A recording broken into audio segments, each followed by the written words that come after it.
Hello friends, Ramya's Kannada YouTube ಚಾನಲ್ಗೆ ಎಲ್ಲರಿಗೂ ಸ್ವಾಗತ. ಇವತ್ತು ನಾನು ಬಂದಿದ್ದು ಮಂಡಕ್ಕಿ ಅಥವಾ ಹುರಿಯಕ್ಕಿಯಿಂದ ಸುಲಭವಾಗಿ ಮಾಡ್ಬೋದಾದ ಈವ್ನಿಂಗ್ ಸ್ನ್ಯಾಕ್ಸ್ ರೆಸಿಪಿ ನಿಮಗೆ ಕೂಡ ಶೇರ್ ಮಾಡೋಕೆ. ಹಾಗಿದ್ರೆ ಬನ್ನಿ ಫ್ರೆಂಡ್ಸ್, ಅದೇಗೆ ಮಾಡೋದು ಅಂತ ನೋಡ್ಕೊಂಡು ಬರೋಣ. ಮೊದಲೇದಾಗಿ ನಾನಿಲ್ಲಿ 4 ಜನರಿಗೆ ಬೇಕಾದಷ್ಟು ಮಂಡಕ್ಕಿಯನ್ನು ಒಂದು ಪ್ಲೇಟಿನಲ್ಲಿ ತಗೊಂಡಿದ್ದೇನೆ. ಇನ್ನು ಒಂದು ಪ್ಯಾನನ್ನು ಬಿಸಿ ಆಗಲಿಕ್ಕೆ ಇಡೋಣ. ಬಿಸಿಯಾದ ಮೇಲೆ ಇದನ್ನು ಹಾಕಿ ಸಣ್ಣ ಉರಿಯಲ್ಲಿಯೇ ಇದನ್ನು ಹುರಿದು ತೆಗೆಯೋಣ. ಈ ಥರ ನೀವು ಹುರಿಯೋದರಿಂದ ಕ್ರಿಸ್ಪಿಯಾಗಿ ಸಿಗುತ್ತೆ ನಮ್ಮ ಮಂಡಕ್ಕಿ ಎಲ್ಲ.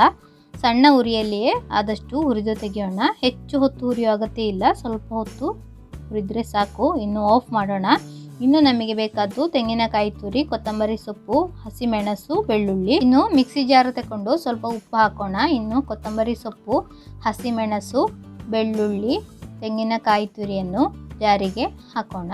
ಹಸಿಮೆಣಸು ಖಾರ ಇದ್ದರೆ ತುಂಡು ಹಾಕಿದರೆ ಸಾಕು, ಮಕ್ಕಳೆಲ್ಲ ಇದ್ದರೆ ಖಾರ ಆದರೆ ಕಷ್ಟ.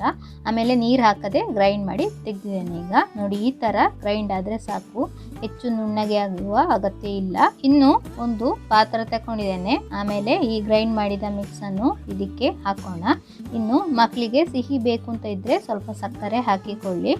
ಆಮೇಲೆ ಚೆನ್ನಾಗಿ ಒಮ್ಮೆ ಮಿಕ್ಸ್ ಮಾಡಿ ಕೊಟ್ಟು ಇನ್ನು ಈ ಮಂಡಕ್ಕಿಯನ್ನು ಹಾಕಿ ಚೆನ್ನಾಗಿ ಮಿಕ್ಸ್ ಮಾಡಿ ಕೊಡಿ. ಈ ಥರ ಮಿಕ್ಸ್ ಮಾಡಿದ ಕೂಡಲೇ ತಿನ್ನಬೇಕು. ಈ ಎಲ್ಲ ಮೊದಲೇ ಮಾಡಿಟ್ಟ ಮೇಲೆ ಈ ಥರ ಮಿಕ್ಸ್ ಮಾಡಿಕೊಳ್ಳಿ, ಇಲ್ಲದಿದ್ದರೆ ಅದರ ಕ್ರಿಸ್ಪಿ ಎಲ್ಲ ಹೋಗುತ್ತೆ, ಟೇಸ್ಟ್ ಕೂಡ ಇರಲ್ಲ. ಸಂಜೆ ಟೀ ಜೊತೆಗೆಲ್ಲ ತಿನ್ನೋಕೆ ತುಂಬಾ ಟೇಸ್ಟಿ ರೆಸಿಪಿ ಇದು.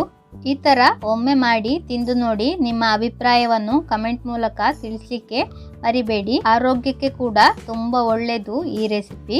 ಇವತ್ತಿನ ಈ ರೆಸಿಪಿ ನಿಮಗೆ ಇಷ್ಟವಾದಲ್ಲಿ ಲೈಕ್ ಮಾಡಿ, ಫ್ರೆಂಡ್ಸಿಗೆಲ್ಲ ಶೇರ್ ಮಾಡಿ. ಸಬ್ಸ್ಕ್ರೈಬ್ ಮಾಡದೇ ಇದ್ರೆ ಒಮ್ಮೆ ಸಬ್ಸ್ಕ್ರೈಬ್ ಮಾಡಿ ಸಪೋರ್ಟ್ ಮಾಡಿ. ಇನ್ನೊಂದು ವೆರೈಟಿ ವಿಡಿಯೋದೊಂದಿಗೆ ಮತ್ತೆ ಭೇಟಿಯಾಗೋಣ. Bye bye, thank you.